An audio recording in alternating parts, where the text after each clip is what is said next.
Ini kosong nih. Kosong ya. Ini saya mau masukin spidol, masuk. Masukin pena, masuk tuh.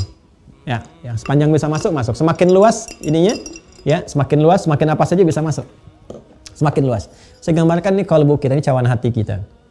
Jadi kalau ini sempit, apa aja jadi masalah. Ini sempit tuh, nggak senyum aja jadi masalah gitu. Ini kalau sempit ini nih, nggak nyapa aja jadi masalah. Kalau sempit. Tapi kalau luas, masalah besar jadi kecil. Ya, seperti saya contohkan garam kemarin. Segenggam garam kalau cawannya seperti ini ya asin. Tapi kalau luas, seluas lautan, Masya Allah ringan. Ya, jadi perintah Allah tuh ringan. Kalau cawannya luas, ringan. Diperintahkan sholat, ya sudah. Sami'na wa ata'na. Subuh sholat. Zuhur sami'na wa ata'na. Asar sami'na wa ata'na. Jadi kalau sempit, subuh oke. Zuhur oke. Begitu asar, antara asar dengan zuhur masih dekat. Subuh masih sami'na wa ata'na. Zuhur sami'na wa ata'na. Asar sami'na wa nanyaina. Kami dengar, kami bertanya. Barusan zuhur ya Allah, kok udah asar lagi? Tuh, sempit. Tapi kalau luas, bagus. Latihan ini dengan zikrullah supaya melapangkan ini. Ya, supaya melapangkan ini dengan zikrullah. Supaya lapang, tatmainnul qulub, lapang, baik, nyaman, tenang.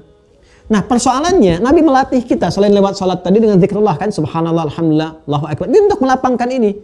Cuman bisa klik, bisa nyambung ini, ya. Itu tergantung keadaannya. Kalau maksiatnya tipis, nggak ada naktah sauda di hadis Muslim. Ya, nggak ada dalam mata pernah masuk yang kotor-kotor. Jadi nutup. Kadang-kadang nutupnya apa? Nutupnya ringan. Ya, misalnya nutupnya pakai kain tuh, masih ringan, masih bisa masuk. Tapi kalau sudah begini teman-teman, nih, ya, udah keras nih. Jadi nggak bisa sekali subhanallah, nggak bisa langsung masuk. Subhanallah 2 kali, paling minimal 33 kali sampai terurai ini. Baru ada koneksi lagi. Ya, kadang-kadang ada orang yang sudah begini, terputar rapat begini tuh. Terus tobat dulu. Makanya guru-guru kita itu Masya Allah alim. Ya, kami punya guru-guru masyayikh itu Masya Allah, Allah berikan firasatul mu'min haqqa. Ya, firasat orang beriman itu feelingnya nyata gitu, kuat. Ya, itu bisa ada orang-orang tertentu yang di zaman-zaman dulu sahabat misalnya, zaman tabi'in, orang datang konsultasi dia ketahuan. Ya, ada orang bertanya, pertanyaan yang serupa, tapi jawaban bisa beda. 2 orang kasus yang sama. Ya. Halil qatili min taubah. Ya, apakah bagi pembunuh itu ada taubat? Tegas dijawab, nggak ada. Langsung pergi lagi. Kesal orang itu. Ya, menggerutu. Yang kedua datang, pertanyaan yang sama. Halil qatili min taubah, apakah pembunuh itu ada taubat? Ada katanya. Udah, pergi dia, nunduk dan sebagainya. Heran jamaah, Syekh, bagaimana Anda memberikan fatwa berbeda pada pertanyaan yang sama?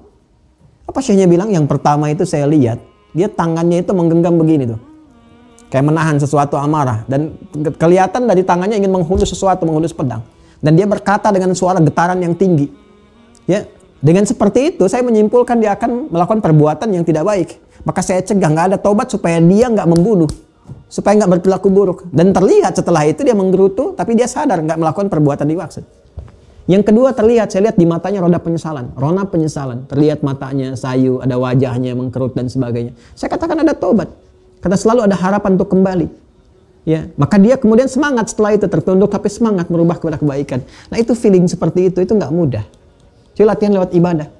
Apalagi orang sekarang kalau bertanya seringkali nggak jujur. Ustadz, kalau ada kasus seperti ini, padahal dia yang mengalami. Atau ekspresinya nggak bisa ditebak, karena kenapa dikirimkan lewat WA, email, DM, macam. Jarang orang mau datang, mau nyampaikan ini, dia kirimkan, kita nggak bisa lihat. Itu kalau Allah nggak bimbing, nggak hati-hati, bahaya juga itu.